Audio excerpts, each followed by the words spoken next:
Back with another episode of Local Roots. Good morning. I'm Todd Studer on this March 25th. I have a reminder. We told you about this a couple of weeks ago, but I just kind of wanted to put a bug in your ear about this again to get it on your calendar for you music lovers, and especially those who appreciate the older music and on vinyl. There's a music and collector show coming up, and my buddy Tim from McCainsville Collectibles is a big part of this. It's going to be in Omaha, 60th and Grover at the Firefighters Union Hall on Sunday, April 6th. And it's brought to you by the River City Record Club, which Tim Behrens of Canesville Collectibles, I think he's the president. Am I right about that, Tim? I think so. If you are a music lover like I am, this is an event that you're going to want to be at. You're going to see a lot of cool stuff there. And if you ever get a chance, stop into Canesville Collectibles in Council Bluffs. It's a great store. And Tim is proud of the fact that he's got 1 million records in there. 1 million. They're just everywhere. It isn't something that just has to be experienced. Also, I was looking at my phone at the weather a little bit ago, just trying to see about what's going to be coming up later on this week. When am I going to be able to get out and a little bit warmer weather? And I saw something. I saw chance of 81 by Friday. And then 2 days later, it's saying possibility of 2 to 3 inches of snow. Look, I'm all for the seasons, but hey, how about we pick one? Are you spring? Are you winter? Are you summer? What do you want to be right now? Just be that person. That's what I say, or be that season. There you go. I can't decide whether it's time to put away the winter clothes yet or not. Apparently not just yet. It is in the extended forecast. I don't know if it's going to stick around or not. And, that sometimes can change quite a bit. So it may or may not, or may even get worse. Who knows? I wanted to talk a little bit again about some of the other things that I do here along with this show. And many of you already know that I have podcasts of my own, such as this. Technically, this is a podcast. I just do it a little bit differently. But I also produce podcasts for other people, and I help people be able to launch their own podcasts. And if they just want to handle it all themselves and do all of the work involved with that, great. I would encourage you to do that, because I'm a big believer in this platform. And especially with small businesses in small towns, there's a ton of value into taking some time and having a podcast, and it doesn't take up as much time as you might think. In fact, I have some folks that are going to be launching a podcast very soon, and the way that they're doing it is they're setting aside 1 day a month, and they're recording for the entire month, and then it's done. And again, you don't have to have 2 hour, 3 hour long podcasts. Joe Rogan has kind of made it. We think sometimes that that's normal. It's not. Really long form podcasts are rare. Most of the time, they're much, much shorter. Some of these that I do with Local Roots have been short as 10 or 11 minutes, and other ones have gone past half an hour, sometimes a little bit longer than that, but it doesn't matter. It can be whatever it is that you want it to be. The most important thing is, are you coming across as authentically you as you can? That's the most important part, because like I know, that when you're doing business in a small town, it's about relationships more than anything. And I don't care what your business is. If you don't have good relationships with the other folks that you're working with and are coming to you to be a client, whether they're shopping in a brick and mortar store or maybe you have a service business, relationships are everything. They're important in a large town too, but in a small town, you cannot survive without strong relationships with your clients. And that's what a podcast can help you with. It helps you build authority and credibility just by sharing insights in your industry. Or maybe you can do interviews. Technology is getting much, much easier. You've seen how I have brought interviews onto this show. I'm sitting at the same place and we can do them straight online. And the technology is there now for you to be able to do that. You can talk about whatever it is, a message that you want to get out. But what you want to let people know is that in your industry, you are an expert, and a podcast is a wonderful way to be able to do that. It can also help create a personal connection because you're speaking directly to your audience, and you are humanizing your brand. You have a conversational tone of a podcast. It's not preachy. It is just, right now, I am just talking to you. But if you are doing an interview with someone else, you're just having a conversation. It's one of the reasons why anytime that I have a guest on, I tell them that, look, I have written your name down on my paper here, and I've written maybe a title to a call as well. But I don't prepare questions because I want it to be as conversational as possible, much the way this is conversational right now. And it's a lot easier to build a relationship with listeners when you have that type of tone. A podcast for a small business in a small town can help increase brand awareness. Unlike social media posts or blog articles, podcasts, they reach people in a different way. It could be that if it's an audio podcast, they can listen to you while they're commuting instead of, a lot of people are listening to podcasts now as they commute back and forth to work. A lot of people listen to podcasts as they're working out.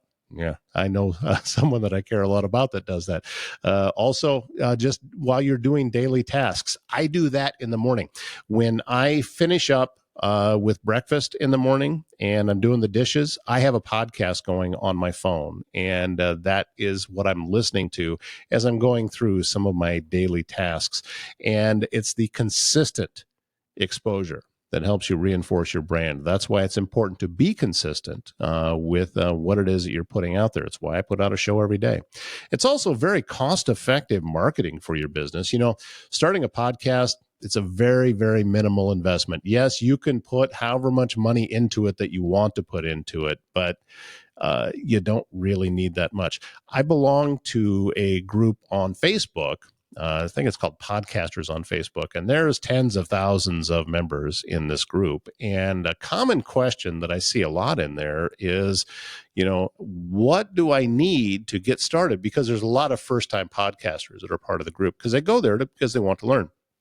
And, you could do a podcast by doing nothing but taking your phone and holding it up here and talking into your phone.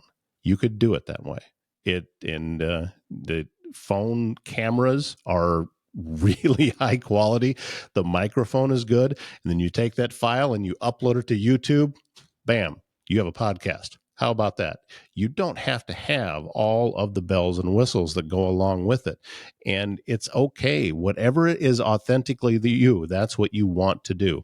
So if you want to set up like mine, I can help you get that done. I don't have as much money in this as you might think. And, based on the type of antique radio that I have behind me, I bought that at a junk stock event for about $100 a few years ago, but I just like it. It doesn't work, but I think it looks great. It can also help you with SEO and content repurposing. So what this is podcast episodes can be transcribed into blog posts and then turned into social media snippets or used in email marketing. And with technology now, you can actually have everything that you record turned into a transcript just online. You don't have to sit down and do it anymore. And it increases your content's reach and also boosts your online visibility. And you can also engage a niche audience with a podcast by attracting listeners who are genuinely interested in your industry. You're going to find people. When I push out audio-only podcast, folks in other countries find them. It's been consistent. It's happened every time. First time that I used a platform, I noticed that I had a couple of downloads from Russia. I thought, oh boy, here comes the phone call from Homeland Security. But no, it's people will find you. And I'm not saying that I got any business, but that wasn't a business podcast. That was just a couple of old radio guys talking about music just because we were doing it to have some fun. Also, it can create networking opportunities too. Inviting industry experts or business leaders onto your show, it helps you build valuable relationships. I've been preaching this for years, that it's not just about who's listening. It's also about who's on your show. And when you can have a conversation in podcast form with someone in a like industry or someone that you would like to have a collaborative business relationship with, how valuable is that conversation? It is huge. And it can lead to collaborations or partnerships. And it has for me. I have had people on my podcast that I am still doing business with today, and it has just worked out so well. And it was something that I realized a few years ago, that the numbers on the listeners, it's all of us OCD people and ADHD people, we get hung up on numbers and watching that little thing grow. And we think that, oh, if this one had 50 more listens than the one before it, then it must be a better show. It's not about that. It's not about that. It's about what works for growing your business. And plus, I mean, I'll be honest with you, I am better now. I've talked for a living my entire life, but adult life anyway. But I'm better now because of the podcast that I do, and because I'm looking into a camera now, as opposed, I still am a little animated. You see, I talk with my hands a lot, but not like I used to be. I had to calm down quite a bit after I was talking into a camera. So it has helped me in a lot of different ways besides just having these shows. It's opened up a lot of conversations for me, and a lot of possibilities too, and a lot of collaborations. And my career is doing wonderful things because of this show. And a lot of that has to do with the people that hear it. And then they reach out to me and we start a conversation. That's how it works. I have been asking, and it's been working, to get messages. Thank you, everyone who has already made suggestions for folks that they would like to see on the podcast. And if you have someone that you would love to see interviewed on this Local Roots show, then send me an email, toddstuder@gmail.com. I'd love to be able to talk to you and set that up, and hopefully just get that story out a little bit further. You never know who's going to hear it. I have made wonderful friends that started from this platform, sitting here in my studio, looking into this camera, talking into this microphone. There's nobody else in the room right now. And relationships have started because of it, and it can happen for you too. That is the value to having a podcast. So if you would like to learn more, I encourage you to go to my website, lushillsmedia.com, and click on the link there that says Podcast Planner. It's free. It's a free download, and it walks you through the steps of what it is that you should consider before getting a podcast started. And if you have any questions about it after filling all of that out, reach out to me. As I said, my email address is toddstuder@gmail.com. All right, we're going to wrap things up on this Tuesday. Thank you so much for joining me today. And I'm going to cross my fingers that we see the warm weather by the end of the week, and that snow they're talking about is maybe it's just a pipe dream and it's not going to happen. That could happen, right? Yeah. All right. My name is Todd Studer. We'll see you again tomorrow morning.